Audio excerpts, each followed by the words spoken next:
పొందుకోవాలి. ఆమేనన్నావా? ఇక రెండవది, మా సహవాసం లోకముతో కాదు, లోక సంబంధమైన మనుషులతో.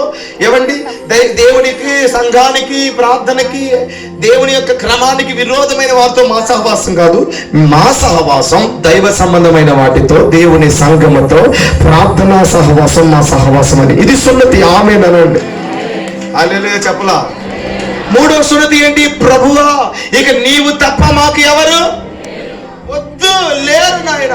ప్రాణమును సహా మేము ద్వేషిస్తున్నాం ప్రభా, నీ శిష్యుడిగా నేను బ్రతుకుతాను ప్రభా అని చెప్పి అన్నిటినీ పక్కన పెట్టి ఒక బలమైన ఆత్మ సంబంధమైన ఒక నిబంధనలకు రావాలి. ఆమేనా? నాలుగోది ఏంటో చెప్పనా? హతసాక్షులు అయిపోవడానికి కూడా సిద్ధమై సేవలో సున్నతి ఇది. ఆమేనా? నా తల తీసిన యానా నినివే నుంచి పారిపోయాడు, నేను పారిపోయేవాడిని కాదు. ఆమేనా? హల్లెలూయా అనలా?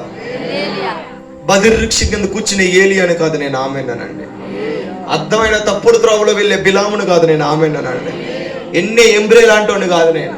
కోరాహ కుమారు లాంటి కాదు నేను. ఆరోని ఇద్దరు పిల్లలు లాంటి కాదు నేను. ఆమేనండి. విద్య లేని, జ్ఞానం లేని, ఎన్నిక లేని నన్ను ఎన్నుకొని ఒక ప్రవక్తగా, ఒక దైవజనుడిగా నిలబెట్టాడు. ప్రాణం పోతే ఆయనలోని, ఆయన సేవలోని, ఆయన పోయినా పర్లేదు. ఆమేనండి.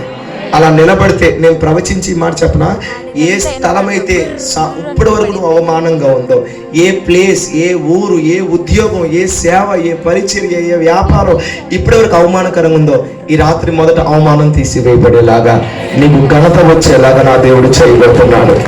నీకు విషయం చెప్పనా, నీకు ఘనత రావడానికి ఏమైనా చేస్తాడు. ఇక యెహోషువతో అన్నాడు, నేను గొప్ప చేయబోతున్నాను నిన్ను. ఆమేనండి. గొప్ప చేయడానికి యోర్దానుని చీల్చేశాడు. చప్పట్లు కూడా దేవుడు వస్తాడు గట్టిగా. నీకు అర్థమైందో లేదో, నిన్ను కనపరచడానికి, నిన్ను గొప్ప చేయడానికి యోర్దానులను కూడా చీల్చి నిన్ను నడిపిస్తాడు నా దేవుడు.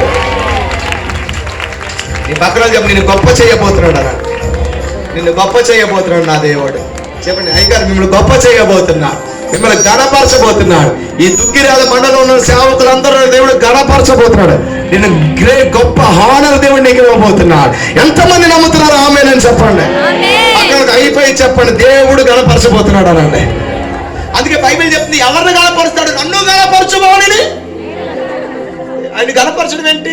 ఆయన మాట వినడం, ఆయనతో కలిసి ఉండడం, అన్ని ప్రక్కన పెట్టడం, రక్షించబడడం, క్రీస్తుతో కలవడం, ప్రాణం పోవడానికైనా సిద్ధమై ప్రభు మందిరంలో కూర్చోవడం. ఆమేనన్నారా?